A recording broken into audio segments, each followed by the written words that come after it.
If you're a gamer, you'll get this. If you think gaming is for kids or don't have time for it anymore, think again. You are a gamer, and I'll tell you why.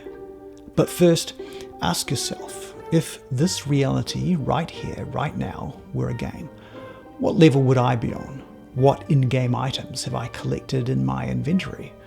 What have I built, and what's my end game? We're not only exploring the parallels between virtual in-game mechanics and real-life hurdles that we face every day. We're actually codifying the intersection of game theory, technology, and human behavior to illuminate a path forward for humanity based on cooperation, innovation, and collective action. Drawing inspiration from the world of gaming and emerging tech such as AI and blockchain, we have an opportunity to foster a more cooperative, equitable, and resilient society. There's actually a bigger game at play. Many of us just can't see the forest for the trees, and we don't see the bigger picture. But by facing our challenges with the wisdom of gamers and the tools of the digital age, we can create a world where everyone wins. This might just be the transformative game that leads the human race into an age of enlightenment. If we get it wrong, it leads to an age of destruction and darkness. But don't you want to play the game and see?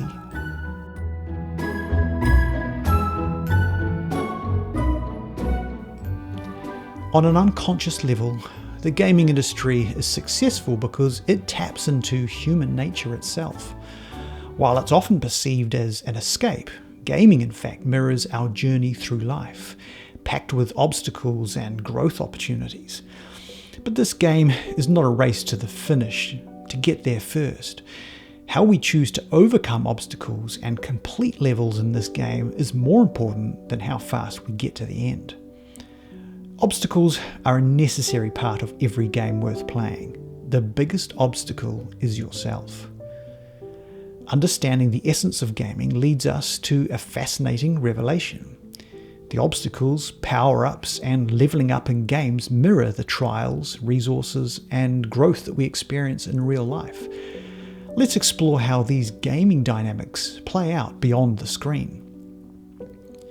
Games captivate us with their obstacles, balancing difficulty to ensure we're engaged but not overwhelmed.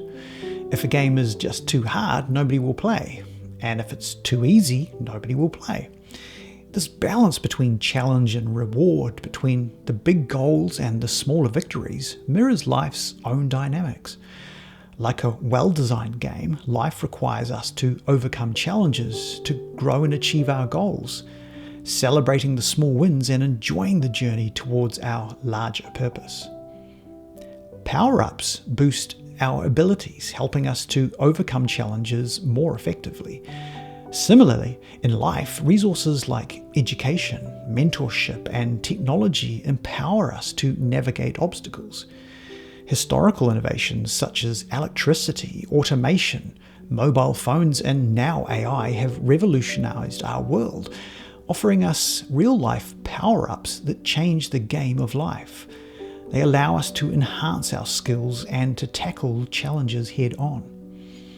The ultimate power-up would of course be a one-up for an extra life. I'll come to God mode at the end, but in reality, a one-up is knowing that you can try again when things just don't work out. The pro gamer in life is the entrepreneur, perhaps, who fails 5 times but never gives up, and they win on the 6th time. He looks past the first 5 runs as a practice for the big win. Or perhaps it's the parents who finally conceive after years of trying, or they just adopt it instead. The real winners are those who play the game. They don't just quit, they just find another way. There are times, however, when you just want a practice run. Games often feature practice runs in a practice mode, allowing players to hone their skills without the risk of real failure. I've actually been watching my daughter do this in Minecraft recently, and it feels like she's doing an apprenticeship in gaming. This concept is absolutely vital in real life too. Through practice, preparation, and resilience, we learn and improve. I explored in my last video how the first major phase in life, up to about the age of 25, is when we're in this read-only mode of operating. Throughout childhood, we're mostly being looked after, so we can focus on learning and developing as humans. We can make mistakes and be forgiven.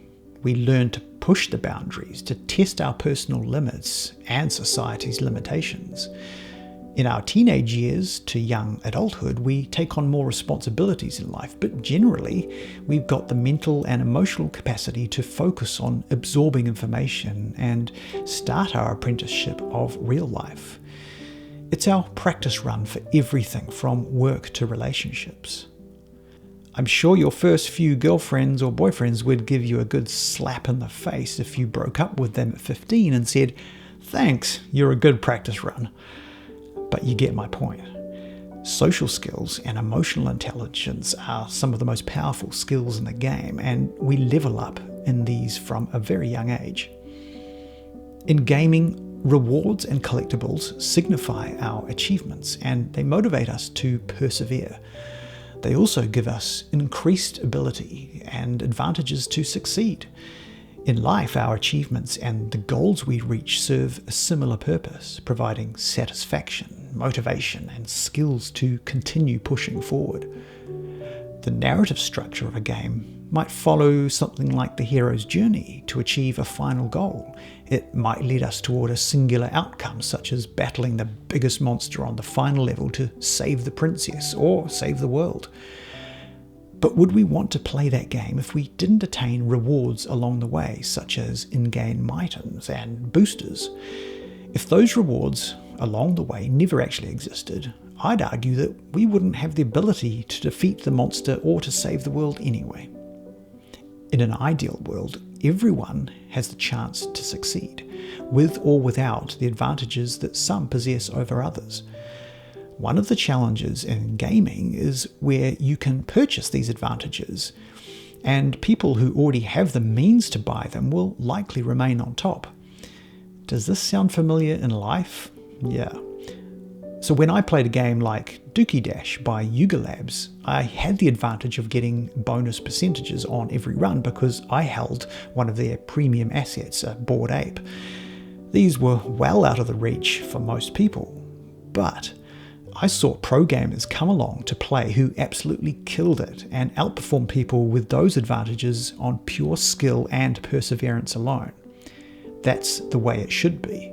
And Dookie Dash is actually soon launching to the public on mobile app stores with the same mechanics in play. Trust me, it's a highly addictive game, so look out for it. I'll be playing again.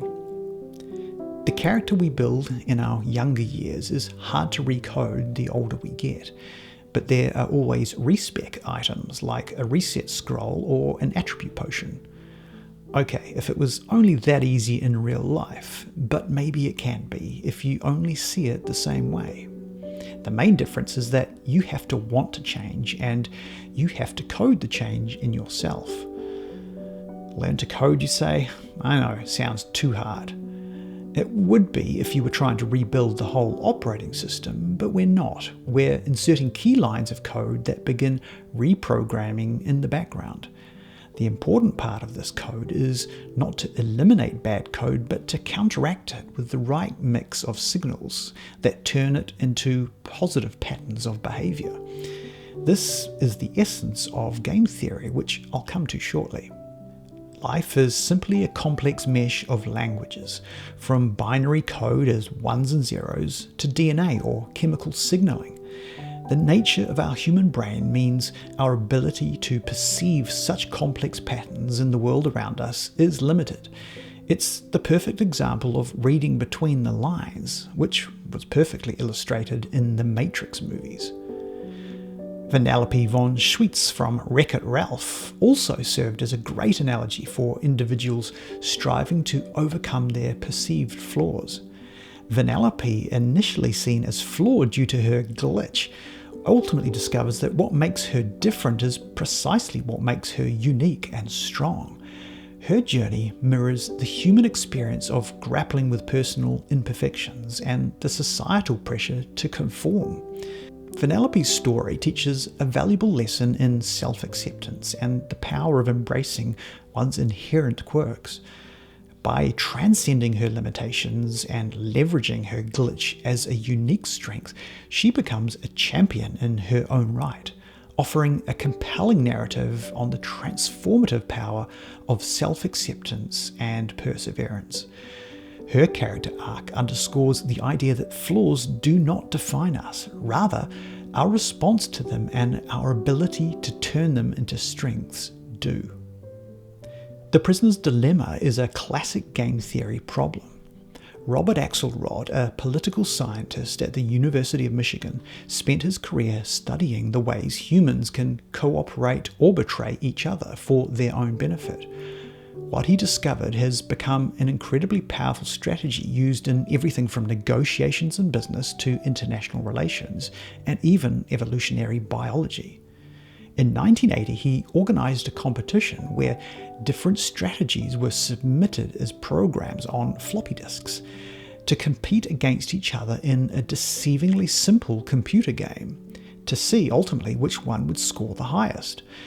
The game was a repeated version of the prisoner's dilemma, where each program had to decide whether to cooperate or betray each other to win points. These weren't AI or machine learning programs, but they were early examples of algorithms designed to make decisions based on the opposing responses and their own predefined rules. One strategy, called tit for tat, stood out because it was both simple and effective. It always started by cooperating. Then it would copy whatever the other player did in response. If the other player cooperated, tit for tat did too.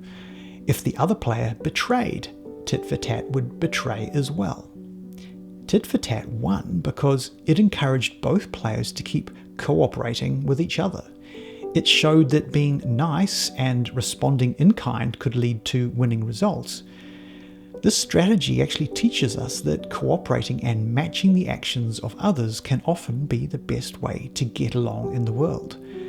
But it also shows that while being nice is the best approach to start, and being forgiving also serves us well, being able to respond in kind to betrayals or negative behavior is also required at times. In other words, be nice and forgiving up to a point, but don't be a pushover. Rewards and collectibles signify achievement and motivate players to persevere.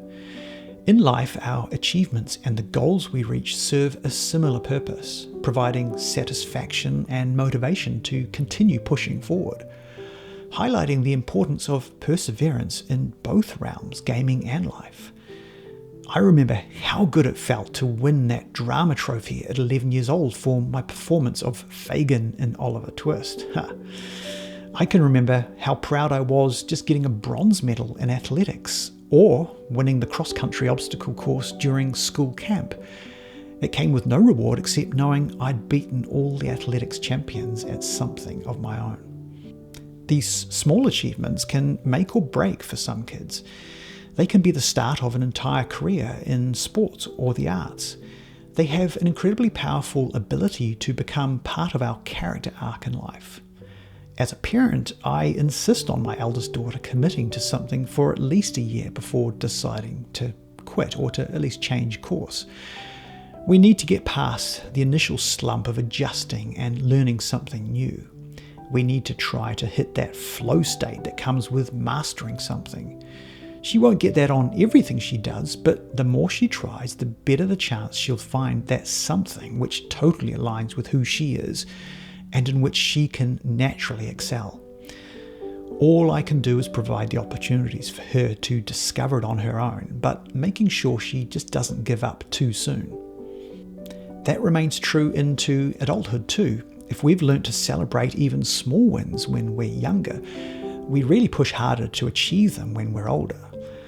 Unfortunately, the world is full of starters who don't finish anything, and with so much distraction in the world, it's a more important skill than ever, for adults and kids alike. So if nobody is going to reward you, put in place your own rewards, gamify your own life. With innovations in technology, there has been no better time to merge this with the digital world too. The rise of Web3 and AI innovations is starting to blur the lines between gaming and reality, integrating game principles into real-life experiences. From digital currencies to NFTs, these technologies offer new ways to experience rewards and achievements that have tangible implications and applications in the real world. They're pointing towards an exciting future where gaming and life converge even further. A popular app emerged, in fact, just a few years ago called STEPN, and I had the privilege to work briefly on a brand campaign with them through Funday agency, where I was working at the time. In their own words, STEPN is a Web3 lifestyle app that rewards users for movement. Essentially, by owning a 3D digital pair of sneakers purchased through their app as a blockchain token or NFT, you could earn cryptocurrency by walking, jogging, and running every single day. Gamifying health and fitness is the perfect example of gamifying life through the merging of technology for real-world benefits. By earning monetary rewards as well as power-ups to your sneaker attributes, it's encouraging us to get out and move, the ultimate movement. But no matter how much we want to overcome obstacles in life, let alone win, the most significant obstacle we face are internal: self-doubt, fear of failure, and resistance to change. Adopting a gamer's mindset means viewing obstacles as opportunities for growth, learning from failures, and persistently striving towards our goals, overcoming our inner adversities to emerge stronger.